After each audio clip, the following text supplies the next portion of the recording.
something on stage. Won't let them.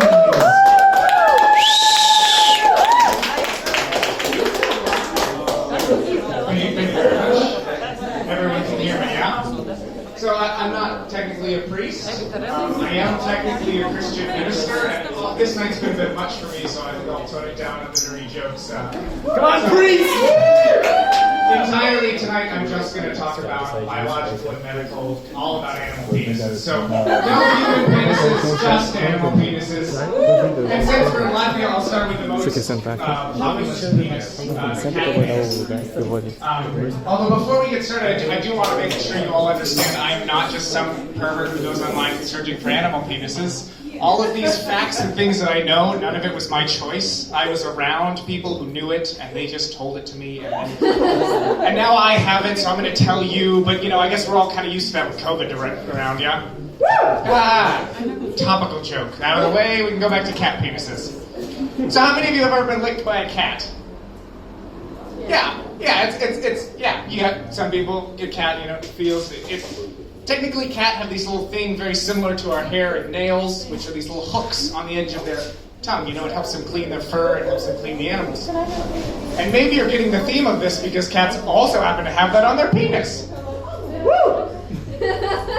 I don't know. There's a couple of reasons. One, for some reason it makes the female ovulate. I don't know why. Biology's weird. Number two, it keeps the female from escaping while they're having sex.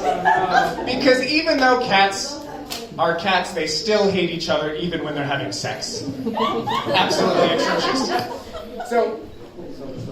So, one night, me and my wife are sitting peacefully in our apartment, and we live in the countryside, and so there's cats literally everywhere. And we're just sitting, doing nothing. It's like 3 a.m. Actually, we probably should have been asleep, and we hear this little... And so, we live beneath a couple who has a baby. And so we automatically assume, oh my goodness, it's probably a child, not a big deal. But then it keeps going for like an hour. And so I go to my balcony, and I open the door, and it's like freaking night and day. And I close the door and move on with my life. I do not need that in my life. I don't want to know what was going on. I will never know what was going on. Moving on. Okay. Next story, also about penises. So I was at my grandma's house. Weird transition, but it does get to animal penises. I'm at my grandma's house and we're sitting around. She's my posh grandmother. I have 2 of them, and one of them was very posh. Very, very well put together. And she has all these beautiful decorations around her house, She has a beautiful bucket full of gorgeously hand-carved canes. And ivory. I'm from Alaska, so that's pretty normal. Just big old tusks of walrus. And in it, there's this one large piece of ivory, it looks like, and I'm asking my grandmother, oh, that's a wonderful piece of ivory. Where did you get that? What is it? And she's like, that's an usik. And people from Alaska, if you're not from that, you would have no idea what an usik is. Let me inform you. For a majority of animals, they have a penis bone. Humans are the only primate without a penis bone. And this happens to be a walrus penis bone. Yep. Now, in my brain, I remember the story differently. I remember my grandmother telling me that was clearly a whale penis bone. I didn't think walrus penises got that big. But for you, just for once, I did do penis research. Turns out whales have a 3-meter penis. And guess what? They don't need a bone. But walruses apparently do. And we're getting to the joke at the very, very end, Brings a whole new meaning for the female walrus to getting boned. I know it wasn't worth the setup. Was not worth the setup, but we got there. Final penis, duck penises. In case you didn't know ducks, one thing a male duck just loves more than anything in the world is rape. They just love raping. And I'm going to say rape a lot, but it's okay because it's duck rape. Male ducks, they just love raping so much. And so let's just imagine evolution as a series of conversations between the male duck and the female duck. The female duck says, I don't want to be raped. You know what I'm going to do? I'm going to evolve a corkscrew vagina. Because I don't want a penis in me that isn't my choice. And so what does the male duck do? A male duck involves a corkscrew penis. I would love to show you a picture. It really helps to have a visual aid, but I'm pretty sure you all are really thankful I don't. So then the female duck, what does she do? Because it's not over yet. She responds. She goes, okay, corkscrew vagina, clearly not enough, still getting raped.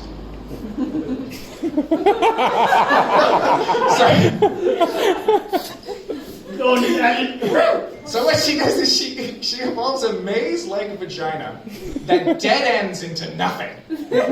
So with a duck that she chooses, she can allow, with muscles, the penis to go to the uterus where it can fertilize her eggs. And with a male that's just raping for no reason, she can choose to dead end that penis and then just store the semen for later. I don't know. For nothing.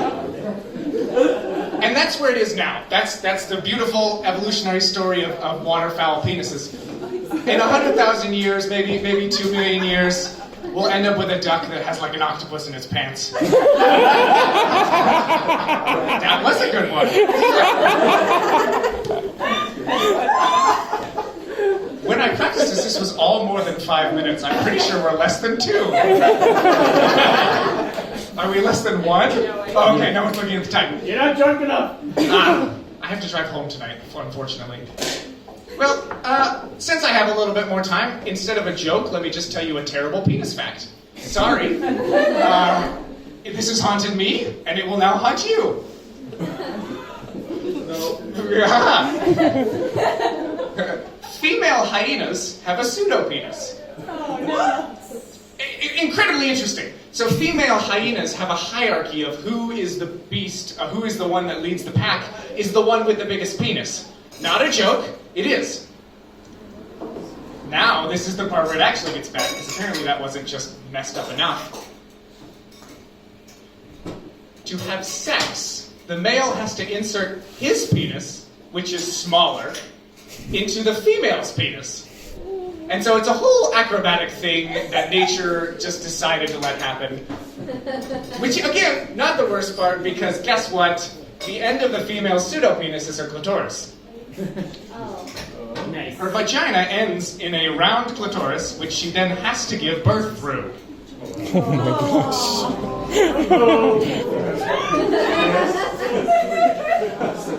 So, even though nature for some reason thought that having the biggest penis was the most important thing, it really did not work out for the female hyena at all.